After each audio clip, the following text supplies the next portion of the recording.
Hey, YouTube, this is Southern Prepper One. I got some news for you, but first, let me very quickly. Our blankets are in. These are a 3 pound wool blanket. It is 60 by 90. It's pre-washed. It's in green because I want it definitely be in a camouflage color in case you're using it in a survival situation if you wanted to stay hidden. But they are finally in. They're 100% wool, and they also come in a very nice bag. We've upgraded the bag, and what we did was we added a zipper and a pocket. So this can store gloves, hats, whatever you want.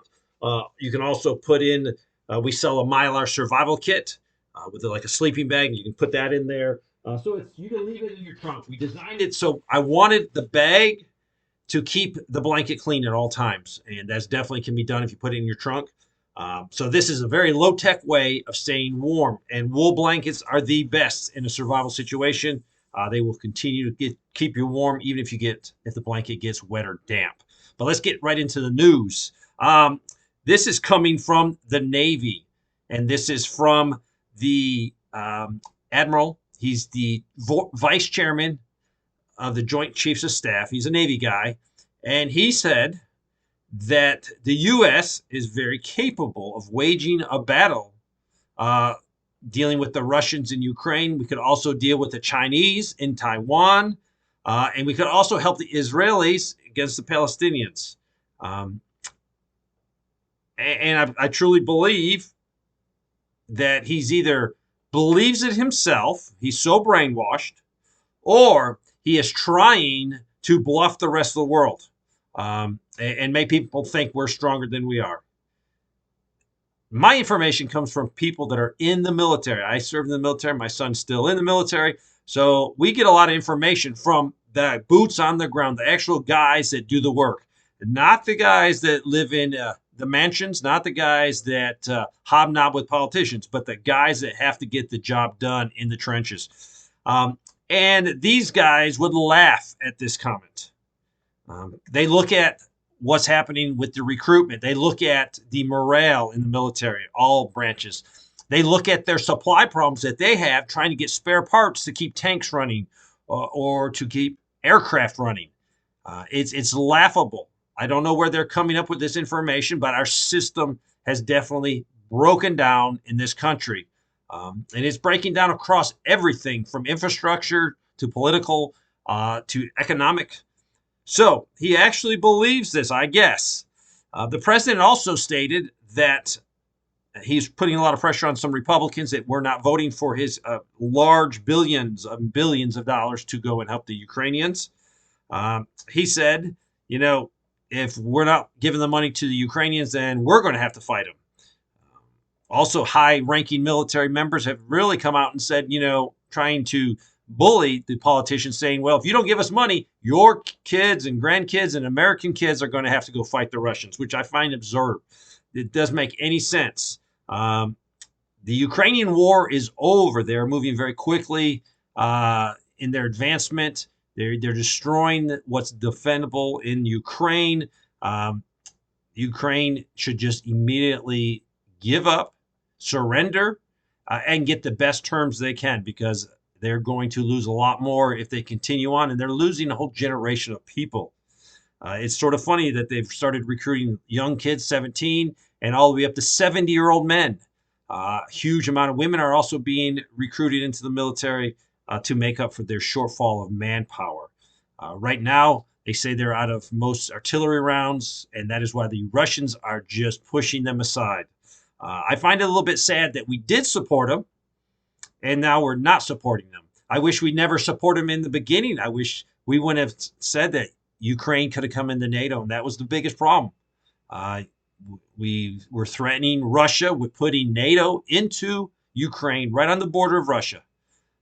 There's also some problems with, you have Russian-speaking people that want to belong to Russia in Ukraine. So it's a mess, but I wish it could have been settled between those two countries in a more peaceful way instead of us putting our nose into this.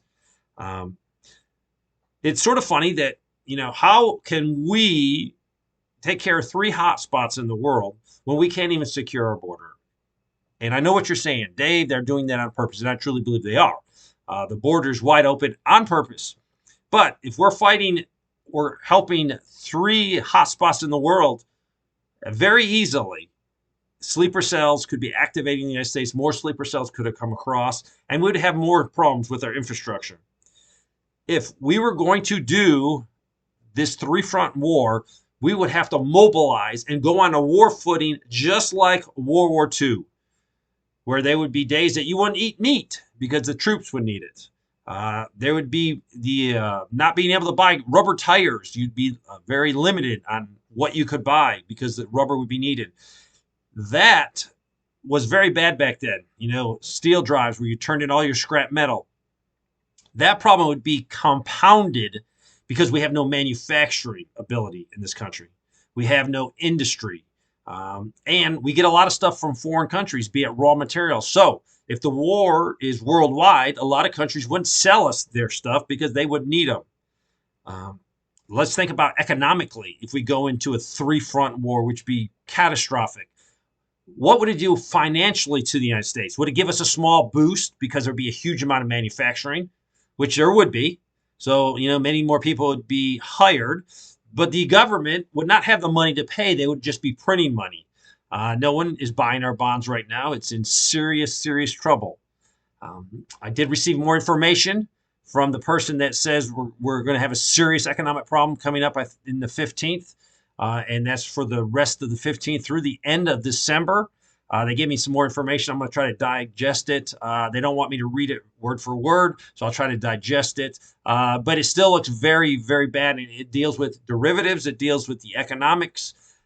And as you know, we are on a sinking ship. So we need to make wise decisions with your Federal Reserve notes. Do you save them? Do you spend them on useful things?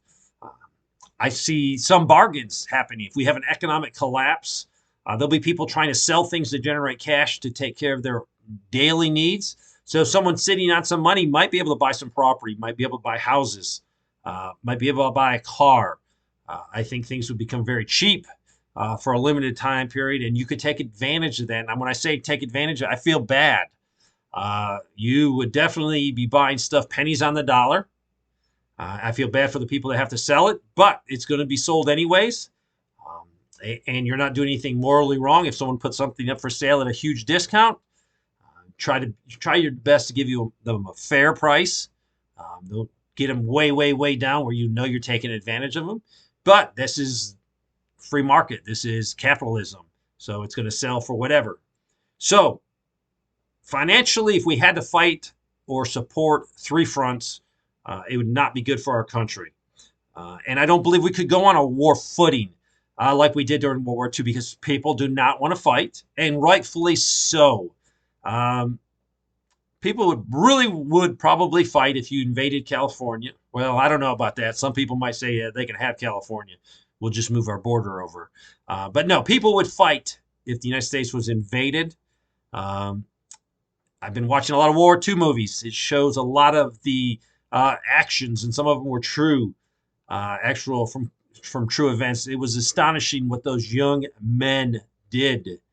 They put aside their fear, and they did brave, just crazy things to protect themselves, and more important, to protect their buddies that were in the foxhole with them. So we definitely could not have that war footing that we would need. What would other countries do? If they realize the United States is fighting, they might sit it out. Remember, Europe has gone through 2 world wars in about 100 years. So some countries might just say, hey, we're going to sit this out. England probably wouldn't sit it out. They would be very supportive of us. But they have a hollow military. They're not what they used to be. And same thing as we are. So this officer, Grady, I'd love to know if he truly believes what he said or if he's just trying to bluff the world and keep them not doing anything. But there you go. I will put a link in for the bags and the blankets. I appreciate everyone that's been waiting. We've had some people that have been waiting a couple of months for them and did not go ahead and buy a competitor's blanket just to support the channel. And I truly appreciate that. Thank you very much.